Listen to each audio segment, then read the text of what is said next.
दो कौड़ी के गरीब इंसान, आज पूरे खेत की जुताई हो जानी चाहिए, वरना मार मार कर तेरी चमड़ी लाल कर दूंगा। जी मालिक। बंसीलाल उड़ानपुर गांव का सबसे अमीर आदमी है और महेश सालों से बंसीलाल के खेत में मजदूरी का काम करता रहा है। बंसीलाल बड़ा ही जालिम किस्म का इंसान था। एक दिन महेश बना कि नहीं? आज तो बहुत जोरों की भूख लगी है। हाँ जी, आइए आइए महाशय, आज तो आप हजारों रुपए कमा के आ रहे हो ना, जो आपको इतनी भूख लग रही है। तुम तो आते ही शुरू हो गई। सारा दिन खेत में कड़ी मेहनत करो और शाम को घर आओ तो तुम्हारी बक बक सुननी पड़ती है। घर में जवान बेटियां हैं और आप बस एक ही काम करने पे तुले हैं। अरे रोज 100 रुपए कमाने से घर नहीं चलता है। महंगाई के दौर में कोई दूसरा काम भी कीजिए ना, जिससे आप ज्यादा पैसा कमा सके।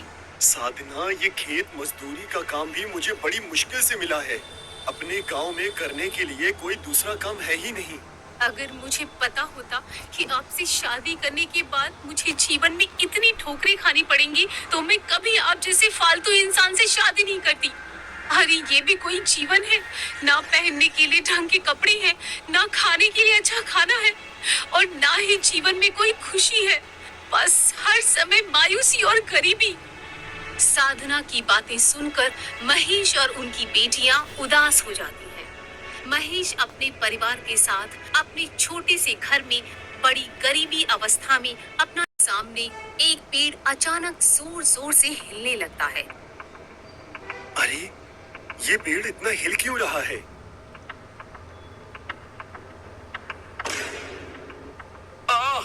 माँ, मेरी कमर। अरे बाप रे! अरे उठो उठो भाई। भाई, तुम इस पेड़ के अंदर से कैसे निकले? ये पेड़ कोई मामूली पेड़ नहीं है। ये पेड़ एक विचित्र दुनिया में जाने का रास्ता है। क्या? विचित्र दुनिया में जाने का रास्ता? क्या मतलब? अरे, इस पेड़ के अंदर एक विचित्र दुनिया है। इस दुनिया में अगर जो नेक इंसान जाएगा तो उसका भाग्य चमक जाएगा, और जो नेक इंसान नहीं है मेरी तरह बाहर फेंक दिया जाएगा। इतना बोलकर वो आदमी वहाँ से चला जाता है। ऐसा कैसे हो सकता है? कौन सी पहेली सुलझाने की बात लिखी है? क्या करूं? क्या मैं इस दुनिया में जाऊं? अगर मैं उस पहेली को सुलझा दूंगा तो मेरी सारी गरीबी और परेशानी दूर हो जाएगी। महेश बड़ा ही भोला भाला और नेक दिल का इंसान था। अब अपने परिवार के हालात और अपनी गरीबी दूर करने की बात सोचकर महेश बेखौफ उस पेड़ के अंदर घुस जाता है, जहाँ से काफी तेज रोशनी। मैं इस पेड़ के अंदर से इस दुनिया में आया हूँ, पर ये दुनिया ऐसी क्यों है? यहाँ के सारे घर टेढ़े और आप सबके चेहरे पक्षी और जानवरों की तरह क्यों है? लगता है तुम्हें भी हमारे राजा के पास पेश करना होगा। तभी अजीत आम इंसान थे और मजे से अपना जीवन बिता रहे थे। उस दिनों में अपने गांव का मुखिया था। तभी एक दिन हमारे गांव में एक बाबा आए। वो बाबा हमारे गांव में घूम रहे थे। तभी हमारे गांव का एक चमन नाम का शराबी आदमी, जो शराब के नशे में एक जानवर का शिकार कर रहा था, तब बाबा ने चमक को शिकार करने से मना किया, मगर चमन ने नशे की हालत में बाबा की एक नहीं सुनी और चमन। कृपया आप मेरी सहायता कीजिए। महेश, मेरा पहला सवाल, एक हत्यारा है जिसे हत्या करने के जुर्म में मौत की सजा सुना दी जाती है। एक दिन उस हत्यारे को कैद खाने से बाहर लाया जाता है और उसे जेल के 3 बंद कमरे दिखाए जाते हैं, और उसे कहा जाता है कि उन तीनों कमरों में से एक कमरे में धधकती हुई आग है, दूसरे कमरे में कई सारे जहरीले सांप हैं, और तीसरे कमरे में 3 साल से भूखे 4 शेर हैं। अब तुम्हें किसी एक कमरे में जाना होगा। तो बताओ महेश, उस हत्यारे को किस कमरे में जाना चाहिए जहां उसकी जान बच जाए? इस अजीब सी सवाल को सुनकर महेश और सारे लोग दंग रह जाते हैं। ये तो बहुत ही कठिन सवाल है। कठिन है, मगर नामुमकिन सवाल नहीं है। महेश सोचने लगता है। और तीसरे कमरे में 3 साल से भूखे 4 शेर हैं। क्या शेर 3 साल तक भूखे रह सकते हैं? ये कैसे संभव है? अगर वो शेर 3 सालों से भूखे हैं, तो वो अब तक जिंदा रह ही नहीं सकते। वो अवश्य मर चुके होंगे। इसका मतलब इस प्रश्न का सही जवाब कमरा नंबर 3 है। वृक्ष देवता, इस प्रश्न का जवाब है कमरा नंबर 3। वो हत्यारा कमरा नंबर 3 में जाएगा, क्योंकि 3 साल से भूखे शेर अब तक मर चुके होंगे। उस हत्यारे की जान कमरा नंबर 3 में जाके बच जाएगी। सही जवाब महेश, तुमने पहला पड़ाव पार कर लिया है। ये सुनकर बात सुनो महेश, 2 जुड़वा बच्चों का जन्म मई में हुआ था, पर उनके जन्मदिन जून में है। ये कैसे संभव है? अरे बाप रे, ये तो काफी मुश्किल सवाल है। ये कैसा सवाल है? मई में जन्म हुआ और जून में जन्मदिन है। ये तो काफी अजीब सा सवाल है। इसका जवाब क्या होगा? महेश परेशान होकर सोचने लगा। अगर मई में जन्म हुआ है तो जून में जन्मदिन कैसे हो सकता है? क्या है ये पहेली? मुझे ये पहेली सुलझानी ही होगी। महेश ने अपने दिमाग पर जोर लगाया और अचानक से उसके दिमाग की घंटी बज गई। मई, मई, अरे मई तो हमारे पास वाले गांव का नाम है। इसका मतलब बच्चे मई गांव में पैदा हुए और उनका जन्म जून महीने में हुआ है। वृक्ष देवता, इस प्रश्न का सही जवाब है वो जुड़वा बच्चे मई महीने में नहीं, मई नाम के गांव में पैदा हुए हैं और उनका जन्मदिन जून महीने में आता है। सही जवाब। तुम तो अति ज्ञानी हो महेश।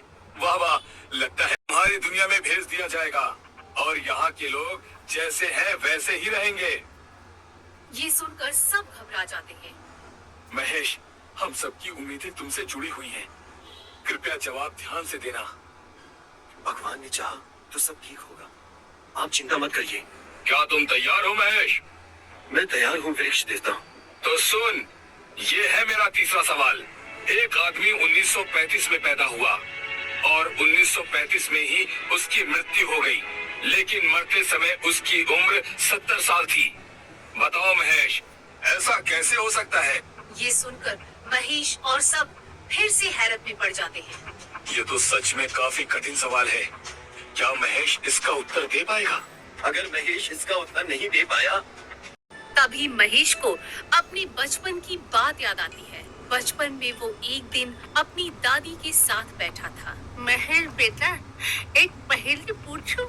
एक आदमी 1935 में पैदा हुआ था और 1935 में ही उसकी मौत हो गई थी, पर उसकी उम्र 70 साल की थी। बताओ वो कैसे? ऐसा कैसे हो सकता है दादी? हो सकता है, जरा दिमाग पर जोर लगाओ, जवाब अवश्य मिल जाएगा।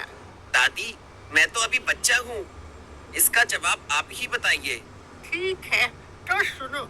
उस आदमी का जन्म 1935 में हुआ था और उसकी मृत्यु जिस हॉस्पिटल में हुई उसका कमरा नंबर 1935 था।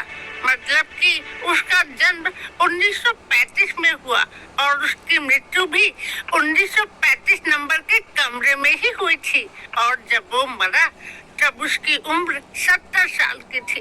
दादी, आप तो एक चमकती हुई तेज रोशनी निकलकर पूरे इलाके में फैल जाती है। तभी सबकी आंखें बंद हो जाती हैं। कुछ देर बाद जैसे ही सब अपनी आंखें खोलते हैं तो सारे गांव वाले पहले की तरह इंसान बन चुके थे और उस गांव के घर पहले की तरह सीधे हो चुके थे।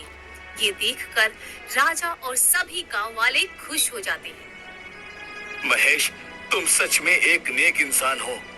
आज तुमने हमें बहुत बड़ी मुसीबत से बाहर निकाल दिया है। हम तुम्हारे जीवन भर आभारी रहेंगे। फिर गांव वाले और मुखिया खुश होकर महेश को सोना, चांदी, खजाना और करोड़ों रुपए